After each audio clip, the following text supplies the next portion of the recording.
গ্রামীণ মিঠোপথ দেখছেন, আশেপাশে কোনো বাড়ি ঘর নাই, পাথার আর পাথার, কোথাও কোনো বাড়ি ঘর নাই। এদিকে কিছু গরু বাছুর আছে, এদিকে ছোট মোটো গাড়ি আছে, প্রাইভেট কার। আর আমি আছি বর্তমানে জাগুয়া কালীগঞ্জ থানার ভিতর, ঝিনাইদহ। আর এখানে এসে একটি পশা কুড়ে পেলাম 50 পয়সা। 50 পয়সা কুড়িয়ে পেলাম আমার গাড়ির সামনে। পশাতে আছে একটি মুরগি, একটি মাছ, একটি আনারস, একটি কলা। 50 পয়সা মূল্য বাংলাদেশ, 50 পয়সা 1983 সাল। অপর পৃষ্ঠায় জাতীয় ফুল শাপলা। আর আমি জুয়েল পিকে, ঝিনাইদহ কালীগঞ্জ জাগুয়া, এই গ্রামের নাম জানি না। ওই যে দেখেন একটা বিলও দেখা যায়, এখানে মাছ ছেড়ে দেয়, মাছের ওখানেই আছে আমার লোকজন।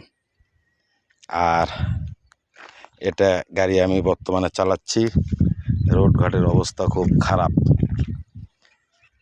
বেহাল দশা।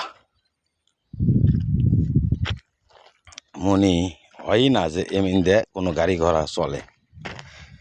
আর সন্ধ্যার পর একদম নিরাপদ না এই অঞ্চল, কারণ আশেপাশে 2-4 মাইলের ভিতর কোনো বাড়ি ঘর নেই।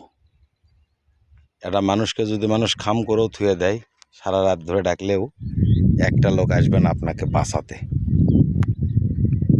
এইরকম নির্জন এলাকা দেখছেন, আশেপাশে কোথাও কোনো বাড়ি ঘর নেই।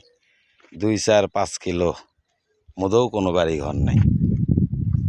কি নির্জন এরিয়া, ভয়ঙ্কর এলাকা। আর আমি জুয়েল পিকে আছি আপনাদের সাথে।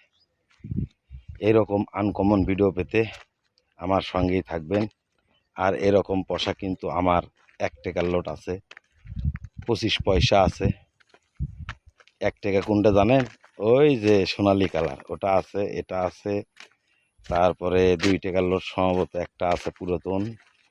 এরকম বেশ কিছু কারেকশন আরও ছিল, কিন্তু বর্তমানে নাই। 50 টাকার লোট পুরাতন, তারপর 500 টাকার লোট এলে নাই, বেচা গেছি। তারপর 10 টাকার লোট, 5 টাকার লোট এলে বেচা গেছি, নাই। আপাতত 2-3টা টাকা আছে, 25 পয়সা, 1 টাকা, 50 পয়সা। এই কারেকশন করার চেষ্টা করছি, কিন্তু হয়ে ওঠে না। তো ভালো থাকবেন। এখন সম্ভবত বিকেল 4টা-5টা বাজে, আসরের আজান দিল।